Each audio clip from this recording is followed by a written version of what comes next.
13 برس تک جہاد ہوتا رہا ہے قرآن کے ذریعے سے، لیکن اس کے بعد اب مکے میں آ کر جب اللہ نے مدینے میں آ کر موقع عطا فرما دیا، جب وہاں پر آ کر ایک بیس عطا کر دیا، اب وہاں سے جہاد بالسیف، جہاد بالید کا آغاز ہوا۔ اب طاقت کے ساتھ، قوت کے ساتھ، ہاتھ کے ساتھ جہاد شروع ہوا۔ اس میں آخری بات عرض کر رہا ہوں، آج کے دور میں اس کی ایک شکل تو وہ تھی جو حضور کے دور میں تھی، 313 کے مقابلے میں 1000 یا 4000 3000 آ گئے تھے احد میں، ادھر سے 1000 نکلے تھے، بعد میں 300 چلے گئے واپس تو 700 رہ گئے۔ آج کا معاملہ کچھ ذرا مختلف ہے۔ نمبر 1 تو یہ کہ جو حکمران ہے وہ خود مسلمان ہے۔ صدام حسین بھی دستی پھیرتا ہوا فوٹو کھنچواتا ہے، کیا کرے؟ بے نظیر بھٹو کو بھی کسی نے آج تک کافر تو نہیں کہا، چاہے وہ کفریہ کلمات کہتی رہتی ہے۔ اسلامی شاعر کا مذاق اڑانے کے بعد اور کون سی کسر رہ گئی؟ لیکن فتویٰ کسی نے لگایا نہیں۔ اسی طریقے سے حسنی مبارک کو بھی کسی نے نہیں کہا کہ کافر ہے، لہذا مسلمان ہی حکمران ہے۔ نمبر 1 وہاں یہ تھا، ایک طرف کافر ایک طرف اہل ایمان،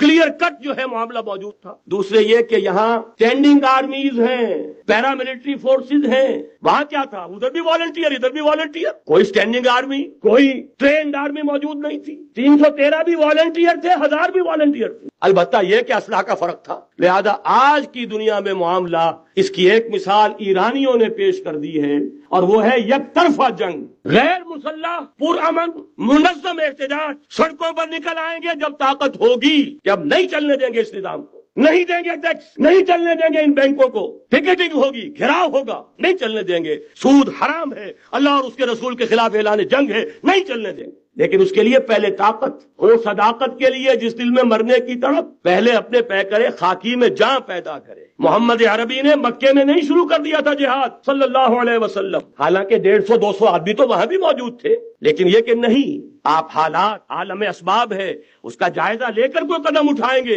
قرآن میں خود کہا گیا ہے، اے مسلمانوں پہلے تم 10 پر 1 بھاری تھے، اب تمہارے اندر الآن فیکم ضعفا، اب کچھ کمزوری آ گئی ہے، اب 2 پر 1 بھاری رہے گا۔ لیکن کمزوری اسی وقت آ گئی تھی، اور سب جو ہے کم ہو گیا۔ نئے جو مسلمان ہوئے تھے ان کی وہ پختگی تو نہیں تھی جو مکے کے مہاجرین کی تھی، جو ان آزمائشوں کی بھٹیوں میں سے گزر کر آئے تھے، جو کندن بن کر نکلے تھے ان آزمائشوں کی بھٹیوں سے۔ لہذا جان لیجئے آج کے دور میں جہاد بالید یک طرفہ جنگ کی صورت میں ہوگا، اور اگر ایرانیوں نے کر کے دکھا دیا تو ڈوب کر بھر جانے کا مقام ہے سنی مسلمانوں کے لیے کہ وہ نہ کر سکتے۔ جب بھی میں بات کرتا ہوں کہتے ہیں یہاں نہیں ہو سکتا، کیوں؟ یہاں کوئی صاحب ایمان نہیں، یہاں کوئی صاحب غیرت نہیں، کوئی صاحب حمیت نہیں۔ میرے نزدیک جھوٹ ہے، جانے دینے کے لیے تو نظام مصطفیٰ میں بھی آ گئے تھے، نام نہاد نظام مصطفیٰ تحریک، ہر جس نظام مصطفیٰ تحریک نہیں تھی وہ صرف بھٹو کے خلاف ایک تحریک تھی، ورنہ ولی خاں ہو، پیر پگاڑا ہو اور اصغر خاں صاحب ہو، یہ نظام مصطفیٰ کے بات